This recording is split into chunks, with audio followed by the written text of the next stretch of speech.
Greetings, nerds. This is CNN Nerd. I'm your host, Sarah Belmont, and with me, as always, is our Mr. Producer, Will Polk. How are you doing tonight, Will? Doing very well, Sarah. How are you doing this evening? I'm doing fine, except for I just realized that I never brought up To All the Boys I Loved Before. I know! Really? What's going on? You're losing your touch. There's been a lot going on over the last 2 weeks, so... I know. Fair enough. Calm down. I have seen it now twice. Only 2 times? Huh. Only 2 times. But it is actually, I was surprised by the sequel because it is on par, I think, with the first one. And that's a rarity, especially in this genre or in any genre, arguably, where the sequel follows the same themes, a lot of the same beats, but also has its own twist. And I think that it's turning into a well-written story about young love and what that means and relationships at that age, and how people perceive them and how you tend to overthink them to the point of self-destruction. But that's what I really like about it. I think it's very honest, and they keep getting really good actors to come on board and all continue to have good chemistry with one another. Cool. And I know that that's been one of those very, very popular Netflix properties. And I freely admit I've been surprised that you haven't said more about it, because I know how big a fan you are of the first one. Yeah, I think the first one dropped in a summer and during a lull where there wasn't much else going on. So it was like, oh, now I have something. This one dropping in February, right when Arrowverse is starting to get in like high gear again. And you're inundated with new shows. One we'll talk about shortly. But I think timing wise, it's hard to remember that when everything else is going on. And I will be watching, I think Netflix's new movie is coming out tomorrow, or tonight, I should say, All the Bright Places. Yeah, what's that about? It was a really good trailer. Huh. And it got me intrigued. It's another movie based on a young adult novel. Okay. And 2 kids, both with their own set of issues. Very different issues. So it's not one of those, hey, you and I both have cancer. No, it's not one of those. Or hey, yeah. Or we're going to talk about suicide or anything. Yeah. Right. Yeah. So I just remembered being interested in the trailer. Okay. They just dropped another one. I forget what it's called. It's with the girl from It. The young girl. I don't know what it's called. I'm sure a lot of people listening to us right now is like, it's called this, Sarah. You can't remember. Yeah. I'll send you a link, Will, because it's something where the more you watch of the trailer, the more intrigued you're like, wait, what's happening? What? Yeah. Send it my way, and I'll also make sure I post it on our Twitter and Facebook feeds as well.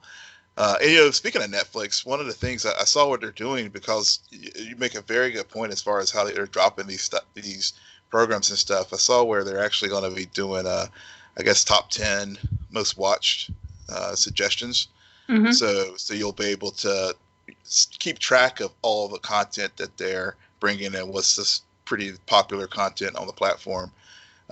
Because you're right. I mean, there's just so many things that they release, and it does get kind of lost in all the shuffle with so many other things on other platforms.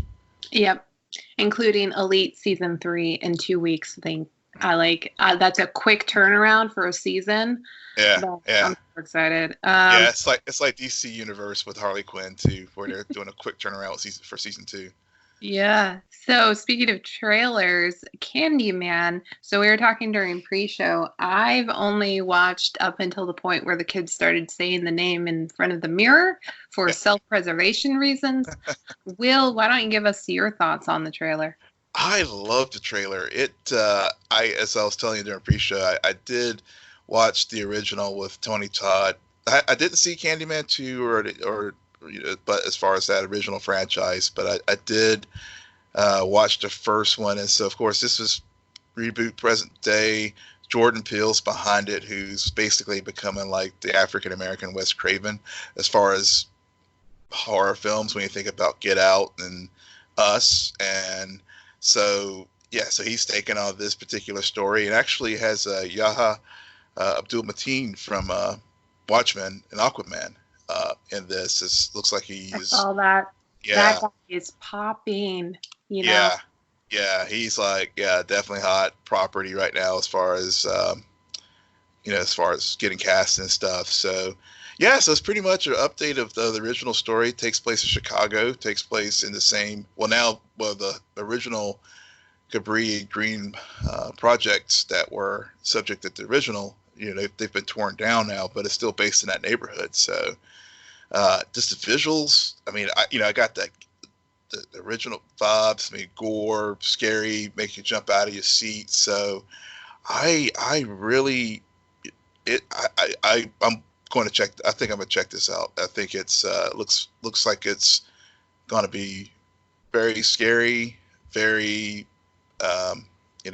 seeing Tony Todd back as Candyman, and also this with the Jordan Peele again. He's just been very solid with what he's been doing lately. So it has all the good things in place for it to be a very entertaining film. Yeah. And the name of the show that I was thinking about is I'm Not Okay With This. Yes, I've heard of that one. Yes, I did. I have heard of that one. Yep.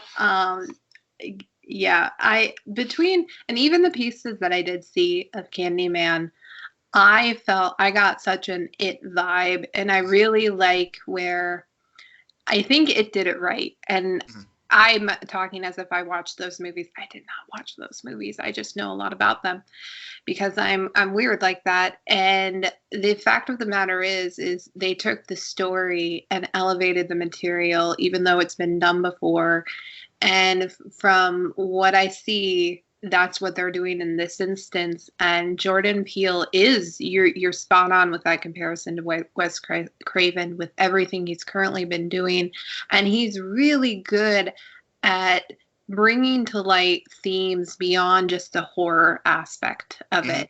Yeah. That's the, what do we call that? That is the explosion, for a lot of the movies we cover on this show, we talk about comic book movies and the spectacle of it all, and that in horror, that's what it is, the villain, the creature, that jump scare that you get.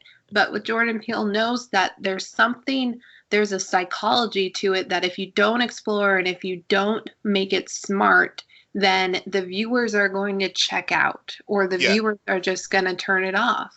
Right. And I think that's some of the themes I noticed that in the trailer. It's like, okay, those grounded in realism themes as far as gentrification in Chicago and those old housing project areas. So, so that's those themes that you talk about, and then of course you factor in the supernatural to it, and it definitely just makes it much more deeper film. I mean, that's why I just love Get Out, because it was just taking on all those themes and put it in a horror movie context.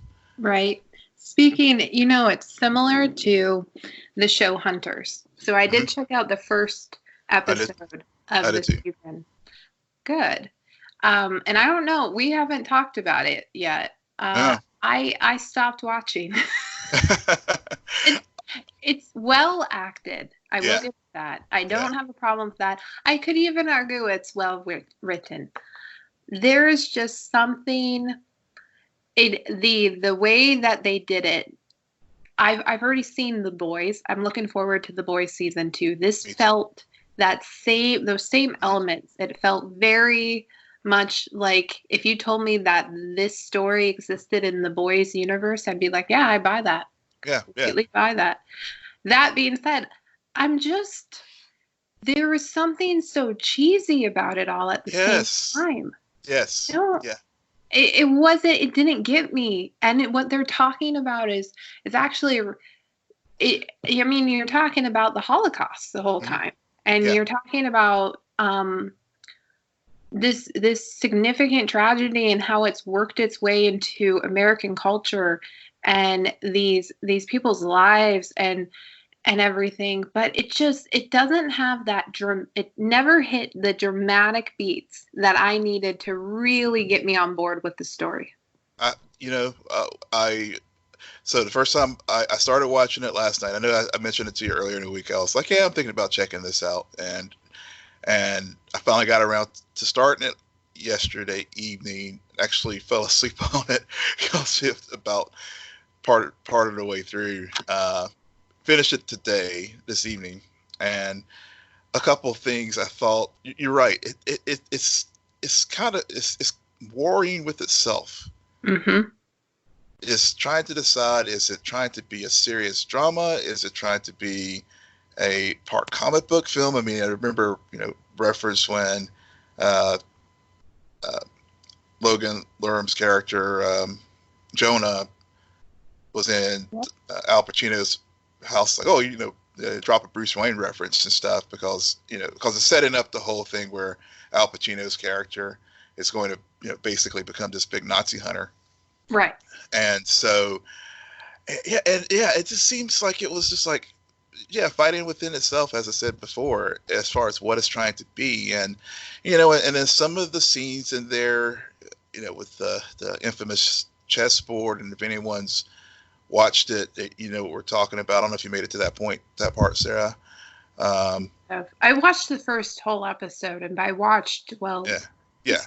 Well, yeah. Well, I mean, honestly, that's how kind of I reached that point too, where it was on, but I was kind of like starting to do other things because I just didn't feel a connection to the story or the characters. It was hard. I mean, Al Pacino, God bless him, phenomenal actor. But see, quintessence, Italian through and through. Al Pacino playing a Jewish character and trying to do a Yiddish accent was a little out of kilter for me. And also just the story. There were certain points of it that were just just the very beginning was just kind of set the tone of the absurdity and the violence. Thank you. It really did. It felt like a Quentin Tarantino TV show. And no disrespect to the man. I understand. My parents actually just watched his latest film, and they loved it. My brother watched it. He's like, I don't get why they like this. and it just, there's something about that time period where I think older audiences and viewers who are nostalgic for that time period of the 70s, they would like it. They would not bat an eyelash to the excessive violence. Me, on the other hand, again, I have The Boys, okay, which isn't set in the 70s, but it's very violent. It is. It is. It was. And it didn't bother me as much, but I don't know. Yeah. I just think there's something there. It was just kind of like torture. It was like I was like watching torture porn or something like that. And it was sort of when I was watching it, it reminded me of the same reasons why I never was able to get into Man in the High Castle. And it just I was just like, okay, it just kind of, you're right, it's dealing with the very sensitive subject of the Holocaust, and it just kind of paints it almost in a cartoonish way, and it just especially there were just scenes in there where whenever Pacino's character and Jonah's grandmother were back in, I assume, Germany. Yeah. And I was bored. And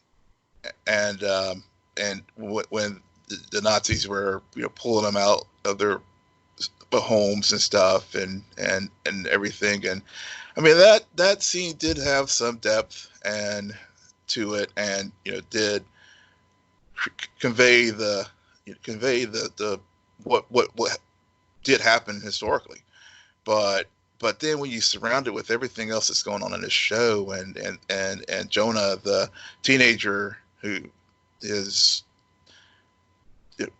running some schemes and stuff with other teens in the neighborhood and stuff. It was just, I don't know. I may go. I may watch episode 2, but I have a lot of other things I'm trying to catch up on, so I don't know. It didn't do the job of giving me a reason to go to episode 2. Yeah. Will owes me seasons of catch up on Billions, seasons of catch up on Succession.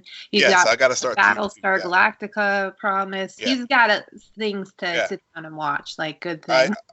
I have good things to watch. Exactly. I definitely want. Yeah. It really became a coin toss to watch Hunters or start Succession season 2, and I was like, well, it's a new show. I did say I was interested, so I checked it out. Okay. All right. I'm just gonna hold a moment of silence for that, acknowledging that you passed up starting season 2 of Succession and instead of watched Hunters. Shame on you. Shame on you. Shame. Season 2. Shame on me. You're right. And I can't wait till you get towards some of those episodes in season 2. I'm so looking forward to your reaction to some of the stuff. I can't wait. Can't wait to talk to you about it. Move on. Stop delaying this. Okay. I'm not. Picard. They went to Freecloud. Yep. We met some people. Who did we meet? We met somebody very important, right? Yes. Why isn't it anywhere on my notes? We met a very important, very, very important character. They didn't drag it out. What the heck was his name? Well, the very person his name was dropped the very first episode, Bruce Maddox. Okay, Bruce Maddox. I'm shocked that I have about a paragraph of notes here about the latest episode of Picard. No mention of Bruce Maddox whatsoever. Well, you're to be forgiven, because honestly, when I saw the character, they had recast the actor from the original actor who played him in the television show. So I had to do a double take. I was like, wait a minute, I was not expecting this, but we see Bruce Maddox on Freecloud. They didn't, and I was actually happy about that, honestly, that they didn't drag it on any longer in the series. That we finally get to him in episode 5. So yeah, I'm glad that we got to him. We realized we didn't need him, and so we quickly killed him. This really turned into an episode about Seven, and someone who is brand new really to the franchise and knows nothing. I'm gonna be brutally honest, Will. Yeah. This show continues to meander. It really does, and I get it to the extent where we always love our character episodes where you delve into one character and really expose their motivations while moving forward other characters. But I'm starting to get a sense that they chose Seven specifically due to her being a Borg and all of that, and how all this politicalness happening around the Borgs. But at the same time, it caught me off guard. I'm still really, and I saw the previews for the next episode, which seems like it's going to be that episode that I've been waiting for at least 2 to 3 weeks now. But we really need to get on high gear. I thought it was interesting that this episode, we did not spend any time on the artifact. Yes. Actually, so I actually thought this was a very tight episode and a very moved the story along in a very good way this week, because we did finally get Maddox and also really understood why Seven was basically brought into the series to help move things along. Yeah, I think it's because I'm thinking, I'm trying not to. It moves things along a little bit, because we find out that the Federation is also there's so many political angles, and here as a new viewer somebody who doesn't have the full franchise history stored in his brain like you do, it's almost too many angles for me where I'm like, okay, so everyone slow down. Okay, there are a lot of names out there, a lot of politicalness happening, and I'm just here for the ride. Yeah. Well, I think the reason why it works, and and especially with Seven and the Rangers, and with the neutral zone collapsing and the Borg being a part of this story, and actually, her quote unquote son that we see at the very beginning, which was probably one of the most, other than the Seti Ills crawling into Chekhov's ears in Star Trek 2, this scene of the Borg, former Borg, getting his parts taken out of him, as far as his eye being removed, is probably one of the most gory things in Star Trek. But those were important because this particular character was also on Star Trek Voyager with Seven, and that's established, and it really set the reason forward for her and Picard having that conversation about her being a vigilante, and him being on an unapproved mission, and really, as far as him lecturing her about taking the law into her own hands. You needed to have that moment of a very key character from at least the Star Trek Voyager run, and being very close to Seven being taken out, and her having mercy and killing him because of the torture that he had been subjected to. No, I agree with you, and thank you for bringing up this whole theme about the vigilante nature of being a hunter that Seven is now. I really like that part. Yeah. And I do acknowledge that is a part of the reason why they chose Seven to really delve into where she was when everything went down on Mars, where she is now, how she got there, what's her motivation, why isn't she working with Picard directly and kind of, but not really. And this also, this kind of tension between them because they want their own separate ways, and yet they're finding themselves on very similar paths. And I kept remembering something you said in a previous discussion about Picard, Will. You reminded me that Picard is flawed, and that's what this show is really showing and illustrating to a T, is how much of a flawed bastard he is. Yeah. Yeah. His act was no act. No. I think it was just him having so much fun being able to play that weird character. But it was really totally liked that. And I really liked where they went with that, paralleling these two characters who at one point were fighting side by side. Now they just have crossed paths and find themselves in an opportune time to restore that while also judging each other. There's a lot of judgment there too.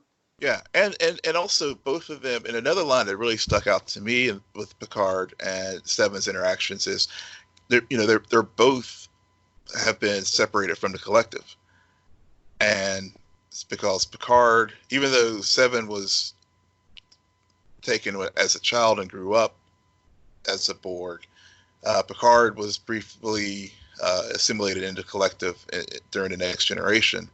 And the line that stuck out to me as far as when they talked about trying to reclaim their humanity, and he's trying to I'm doing it every single day, acknowledging the fact that he is still a broken man from his experiences from the Borg, and also again just as you reminded me of our earlier conversations, how flawed he is, and how he has his own sense of rightness and morality, and how that's just incompatible in this new federation that we are in now versus what we saw during the Next Generation.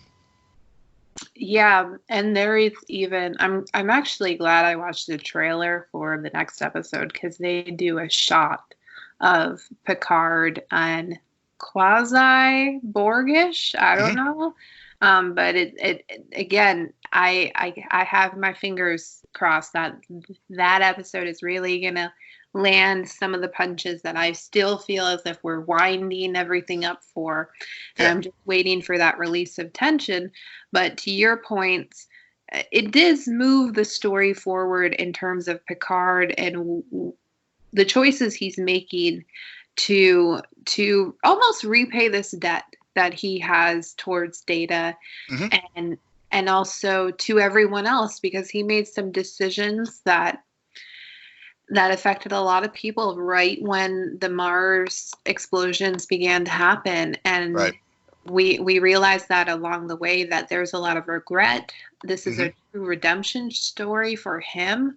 Yeah. And as well as Ralphie, I didn't pick up on it right when we met her this season, but how all of these theories about the conspiracy Yeah. and the Romulans being involved in the attack, that led her to self-destruction Hmm. and to totally tear her away from her family and make her become an alcoholic.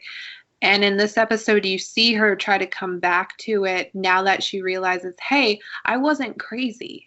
Right. Yeah. Unfortunately, to everyone else who's not on that ship with Picard, you still are. Yeah. Yeah. You really like the news hasn't broke. Like they have not found redemption, and so she jumped too soon, and those kids are very unforgiving. Yeah. Yeah. Her son he yeah, even though she was ready to have some atonement for things that happened in the past, I mean, he was not having any of it. And uh, but but I think you're right. She has built a family with this new crew, Hmm. but to basically become a surrogate family for what she's lost because of what happened and how broken she was and all the PTSD and other things from the fallout from the synths attacking Mars. Hmm. Right. Yeah. So, Will, I'm gonna give you a present right now. Do Okay. you want to talk Black Lightning? Because it was their season finale, right? No, not quite. It's building towards it. They are. Really? Yeah. It wasn't their I, season finale. I listened to you. You told, you know I what?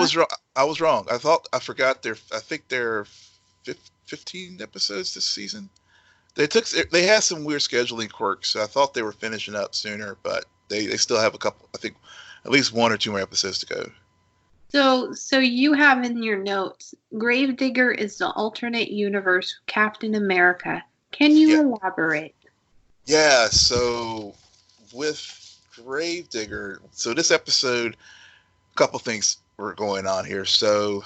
Uh, so we had the rescue of Lynn from the Markovians in the prior episode, and we're back in Freeland. Fallout from that is the Markovians are surrounding Freeland, and um, and we learn more about um, Gravedigger as far as and also the ASA. So if you recall from earlier seasons, um, remember the briefcase that Yep. Tobias? Yep. Yeah. So um, Lala came back and had gotten the briefcase from Tobias, and Lady Eve has been reanimated, and she's back. If you remember Lady Eve from the first season, and so she basically duped Lala into giving her the briefcase, uh, and she and Gamby both are former ASA agents, so they had a very intense scene where she goes to the Gamby shop, ready and they have it out as far as a discussion as far as the briefcase and their respective roles and actions and inactions as far as the ASA and Greenlight and everything else. So ultimately, she gives Gamby the briefcase, and Gambit uses TC, one of the outsiders, to open up the briefcase, and we find out that it has all the DNA and all the metas that the ASA and the Markovians have created. It's a complete database of all of them, and it leads into a backstory of Gravedigger, who was in the 40s was African American soldier in the military, dealt with a lot of racism and other things, and ended up being selected for a program to create a super soldier in the army. And so he went through the whole he was the very first meta, basically the first stable meta that the U.S. government was able to create. No, that would be the Flash Barry Allen. I don't know if you met him. No, so that's so that answers my question perfectly. Yeah. I think it's really interesting how it always goes back to the government wanting super soldiers. Yes. Yeah, but here's the other little wrinkle for Black Lightning. So he becomes a super soldier, and it also, as far as I think, this kind of messes up some of the Earth Prompt, the Earth One pre-crisis timeline, because I think it was in Legends or even Arrow where there were no metas prior to this, but clearly now, we clearly see, at least on Earth Prime, Gravedigger was the first meta, and but the interesting thing now, fast forward to present day. So when Lynn was under the influence of the Green Light, and also under influence of Gravedigger when she was briefly in Markovia, she, using Tobias's blood, Tobias is also a stable meta, they created a serum to help create stable metas for the new meta army. And so as part of that, I think when they rescued her, Jen had discovered abilities and Lady Jace discovered abilities to be able to get other people's powers. Uh-huh. So at the end of the episode this week, after they had the whole exposition from Gambi about how Gravedigger was created, they go back to Markovia, and he is injected with the serum, and he's able to absorb other meta's powers. So, of course, the preview for next week's Black Lightning is, he's basically going to, temporarily absorb other people's abilities, and can obviously is going to use them against Jefferson. So that's sort of setting up for the final 3 episodes of the season. Okay, all right. I mean, the only other thing I had to say about Black Lightning, it was a nice little family moment with Pierce just all finally sitting down to dinner, and they all have a nice moment of reconciliation. Good. That sounds like the Black Lightning show I used to watch. Yep. Family, which actually makes me think about the Supergirl just aired their 100th episode, which was very weird for me to realize. Yeah. Because it still feels like such a new show. There's something about Supergirl where I just can't get over that they are in their 5th season. Yeah. It's I was just thinking about that too. Is that because it started out actually on CBS, mm-hmm. at their first season, and of course was canceled there, but given a new life on the CW, and it's just amazing. You're right that they are already at 5 seasons, 100 episodes. It really is something that hats off to them for making it that far. I'm okay with this episode. I will say that. It's not good. It's not bad. It is what it is. It's a super life. Very to the point, honest. They use that mechanism and that framework of, if only I could change this, what would our life be? To really go back, remember some of the crucial moments. And I will tell you, it was shocking how many, because you know me, sometimes I'm like, who was that? What was that? Pretty much all of the characters, I was like, oh yeah, They should go back to that moment. And some of the moments that it even chose, I was like, yep, that's the moment where she did Lena wrong or could have been a missed opportunity. And I also, what she says to Lena at the end of the episode was a relief, I think, for all of the viewers, because Kara truly learned her lesson through this whole thing.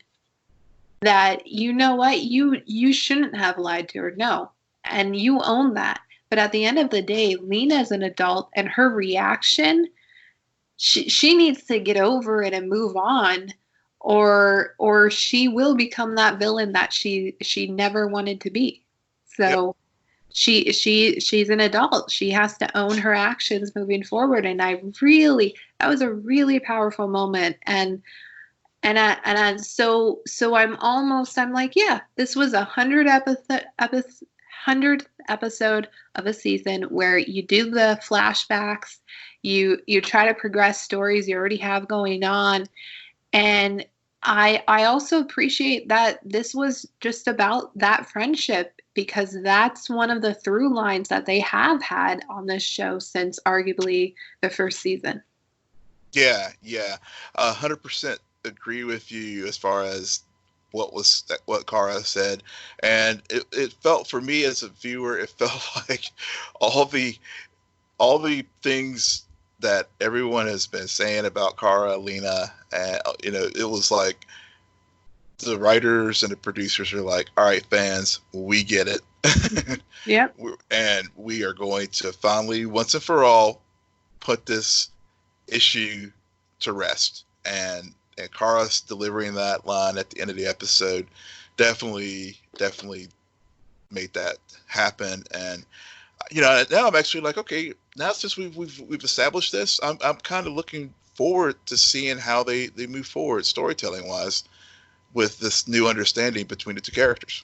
Yeah, it really does make you wonder what Lena's next move is and where she's going to go now that she's basically been told it's, you know what, I made my decisions and now you're responsible for the decisions you make in response. So choose your own path, become a villain or remain my friend and continue striving to become a hero. So I like that. And I mean, you can't go wrong when you bring back Lockwood. Exactly. I'm glad you brought that up. That was my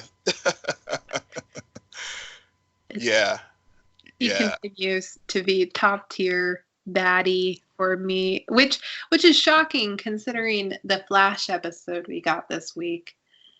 Will. Yeah. So I was spoiled by this episode. On Tuesday night, a lot of clips were dropping on YouTube, and I was on YouTube because I was trying to stay off Twitter, and some of the images and some of the clips, I didn't click on any of them, but I was like, oh, yep, Will was right, and blah, blah, blah. So, but here's what I don't understand. I got the impression that this episode was really good and just a really interesting story for the Flash. I don't know where I'm going with that sentence, but when I was watching it, I was underwhelmed. And especially by the ending. Like, wait a second. Really? I mean, with something that really bothers me about this episode, they do not explain the beginning. There is a very ominous beginning. First 2 to 5 minutes on screen, very bouquet of flowers, and just looking down this path, this tunnel, and it was so ominous that I was waiting the entire episode for them to connect that dot, and they never did. And it's really bothering me because that is something that I don't think I've seen from the Flash before. They'll run 500 miles in multiple directions and kill zombies and become the Walking Dead, but they don't do setups without payoff, at least from what I remember. You're 100% right about that. And I guess the setup here, and they carried it through some, with the line with him, I think. So the first half of the season with Barry was the whole build up to Crisis, and dying and everything. Now that we're in pre-Crisis, now that we're post-Crisis, I feel like every episode they're using some moments to have him deal with the loss of everything of the familiar, and I think this episode kind of captures that in some strange kind of way, because because we have Camilla and Chester on comms. We have him looking for his parents' grave to refresh the flowers on their graves, and where it was before, now it's like I guess a tunnel or a freeway, and then the other scene of like whenever he was chasing after Hartley, who was great. It was great seeing the Pied Piper back. He was, where it used to be a street, now it was like a train, and he had to phase to keep from getting run over by the train. So I feel like so far this second half of the season is Barry coming to grips with everything now that his life has changed. And of course, on top of all that, you have a mirror Iris, who is familiar, but yet just different enough that he, even with he talked to Joe in a prior episode about how he felt like their relationship was off. Mm-hmm. Yep. So yep. I think that's sort of the through line I'm starting to see with 6B is Barry trying to reestablish himself after Crisis, and at least we're not getting. At least he's not doing stupid things as far as on the superhero side. He's still being competent at that job, but there's still other things in his life that's just so topsy-turvy, and he's just trying to figure out his place now after what happened, and maybe it's his own little version of PTSD from all this build up, and then now he's got to deal with it. Right. And meanwhile, it doesn't help for viewers like me to really follow that through line when we keep getting distracted by the side characters, because Chester came to play in this episode out of nowhere. I almost got flash. I was like, what? Is this okay? And there's even a really pivotal moment in the episode where you understand this is all about second chances, and he has some really good dialogue. But because it was coming from, I will say, an ancillary character who I think this is the first time we've seen him all season. Second time. Second time? Okay. Yeah. Second time we've seen him. It still felt a bit forced, where some of the actors needed a vacation or something, and so they brought in the second string, the B team. Yeah. And so here we are, but we're going to continue forward. And I'm with Barry on it. I kind of miss the good old days, and it just where Caitlin and Cisco, and when have we had any like really good Cisco Barry moments lately? We haven't, and I think I don't, whether or not Carlos is leaving his show or not, at this point, I don't care. He's so checked out. Yeah, I really don't care if he does, because honestly, so I agree with you. When I first started watching the episode with Chuck, Chester. I mean, Chunk is the character. I mean, that's who he's based off of the comic book. I felt the same way, and I felt like Barry. But at the same time, now I'm feeling like, it brought a different energy to the show this week, and actually it was a good energy, even though I'm still kind of frustrated with how they basically now use Frost. And I know Danielle's pregnant, and they got to work around that as far as she can't really do as many action scenes and stuff now. But Frost, even prior to that, it seemed that Frost has become like to go back to Star Trek Picard and whatever, our Counselor Troy, as far as the sounding board for everyone's emotional or issue of the day. That people they use her as a sounding board for stuff.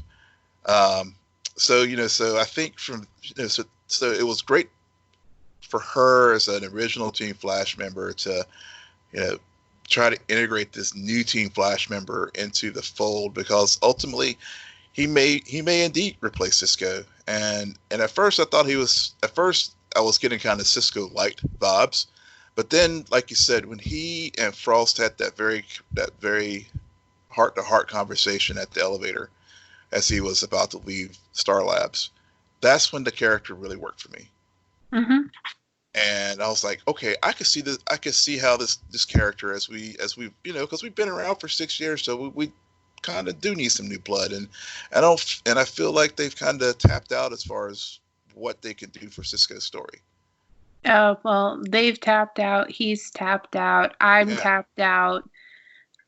What are your thoughts? Because I do want to get to Batwoman for sure, but what are your closing thoughts on the whole "he is coming" cliffhanger we got regarding Eobard Thawne?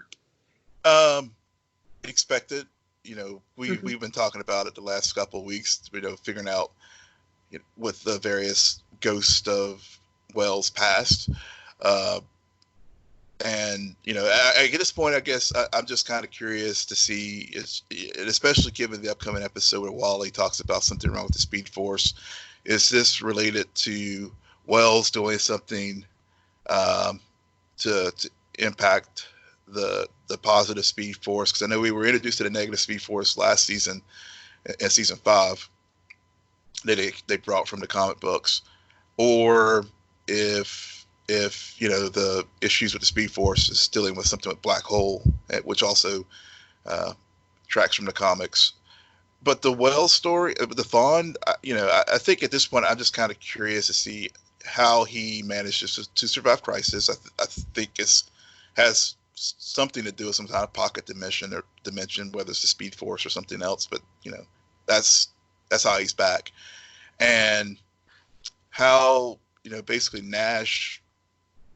why Nash is the one who is having all these visions. Is it guilt? Is it some technobabble kind of frequency thing that basically through Nash, Thawne was able to survive Crisis. So they'll have some kind of technobabble way as far as explaining it to come back. But but given that Barry is feeling all the feelings of loss and not loss, but loss and trying to find his place post Crisis, having a familiar villain like Thawne coming back will help maybe get him back into like, okay, I gotta get my mind right and deal with this new crisis with Thawne. Because at the end of the day, I mean, those two are always, Flash and Reverse Flash are at the core. The Superman, Lex Luthor, Batman, Joker. You're killing me, Will. Yeah. So come on, you had 1 minute. We get it. We know who they are. We understand the parallels. Who cares? Yeah. No, exactly. I get it. It is what it is. They're always going to be in existence on Earth Prime or whatever. And FYI, the Arrowverse writers don't care a lot about timelines. That's been made evident with everything that's happened since post-crisis. Yep. Batwoman. So, not a bad episode. Not a great episode. Mm-hmm. I do appreciate, though, that they are... they had such a string of episodes that were building on top of each other and really bringing Kate and Alice to a head, and the decision that Kate made in the previous episode, they had to resolve it. And I thought it was a smart way with Nocturna. Mm-hmm. Even though she's a throwaway villain of the week, she was still used in a way to continue to make each character, whether it's Kate, whether it's Alice, or whether it's Mary, really understand all of the consequences of what happened last week, and resolve their guilt and move forward based on and say, you know what, I'm not sorry for doing what I did. You drove me to that point, and you are continuing to drive home that point. I mean, Alice really did put Mary in danger, and she will always look out for number one. Maybe Kate even above her. We don't know. Maybe that'll be the true test come later on this season. But this is a fine episode, and I also continue to like what they're doing with Luke. He had some good banter, and it's interesting. I think I called it before Crisis that eventually Luke and Mary are going to hook up, and I still stand by that. I think you're onto something there. They were definitely showing those vibes this episode for sure. Oh, now I remember. So this episode, I kid you not, I wrote a quarter of the way through, why does Mary still not know Kate is Batwoman? I was watching, and they made it very, I think the writers, and this is, again, hats off to them. I really like how they almost laid it overly thick. Like, are you serious, Mary? You haven't figured this out yet? Yeah. And you're pretty much a part of the crew? Like, what are you doing? Yeah. You're okay that Beth basically came from another universe, and you don't think that there's any chance Kate is Batwoman? Yeah, he's just like right in front. Yeah, every episode is like right in front of you, and yeah. I'm glad that they did not drag this out, and as far as her figuring it out, because I mean, they didn't even make it that big of a deal in the way where her not knowing did not drive everyone crazy. It was only up until the last 2 to 3 episodes where I'm starting to get, okay, so when is Mary going to be on the team? When is she going to be in the know? What are they going to do this stupid, you lied to me for so long, which they could still do. We haven't seen next week's episode. Right. I don't think they will, given the state of this writing so far, but I think it was very clever to have that happen at the end of this episode, because we were all thinking it. Yeah, we all were, and I'm glad they did do it this episode, because I mean, how after with the whole blood draw earlier and finding the ketamine in there and stuff, it's like, okay, if you don't figure it out now, then I'm done. I'm leaving you, because that would have just been, just wrong to like drag it out just for dragging it out's sake. They don't make these characters dumb. They don't dumb it down. These are three-dimensional characters. They are very three-dimensional characters. And that was one of the things I did like, speaking of not making these characters dumb, seeing Kate's growth as a detective.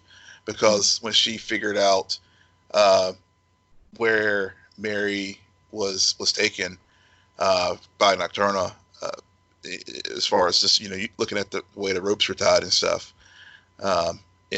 in the episode. So those are those nice touches that really flashes these characters out, not only as far as the 3 dimensions, but also just makes them more believable as a superhero.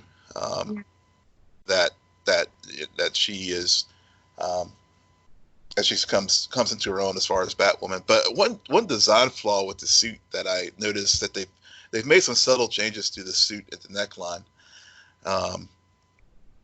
And I was like, man, this is a very vulnerable place for Kate now, where she doesn't have any armor. So, and Nocturna took advantage of it this week. I did not notice that. I don't pay attention to the fashion on this show. Will, maybe you can do that next week for us. Give a little rundown on it. I'm sure you got some thoughts about Lucius's glow in the dark. I love. Where can I get that tie? Where can I get that tie? Yeah. Will's next Halloween costume, Lucius. Yep. Totally. Oh man, no. Again, solid episode. Very similar, arguably, speech is done at the end of both this episode and Supergirl. Yeah, and again, I got more of a gut punch from Supergirl because it was such a climactic moment for that show and something that's been carrying on for multiple seasons. But in this episode, this isn't their first season.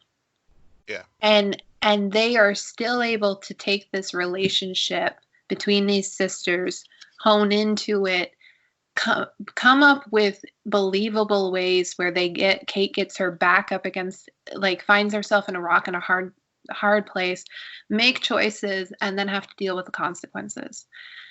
And you know what? This episode did not have their new villain, so maybe that's why I also like this episode.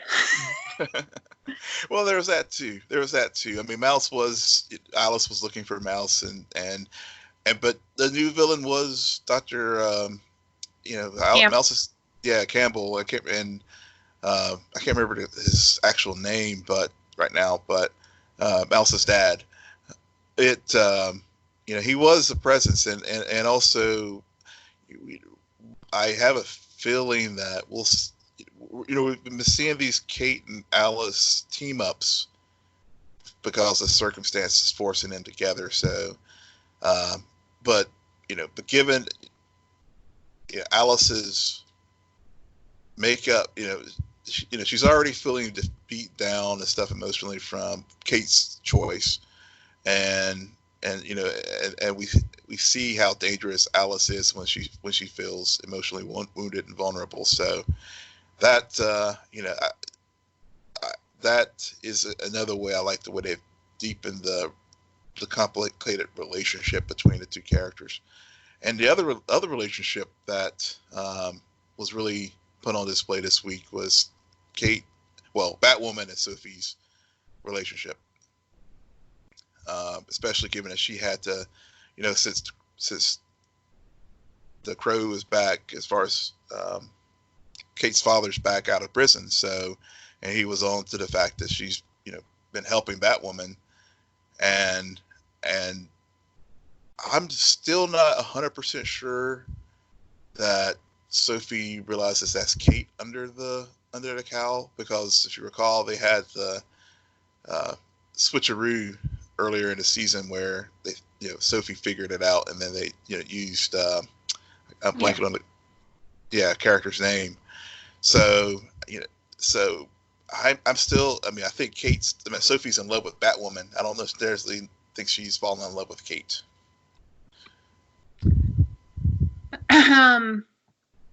Yeah, sure. I don't know where to go with that, but no, I'm just putting it out there. No, I'm just putting it out there, just something to bookmark for future conversations, since they did kiss this week. Yeah, and that has been bookmarked. I forgot that scene. Will, why don't you tell our listeners where they can find you? Yes, you can find me at Will M. Polk. That's WILLMPOLK.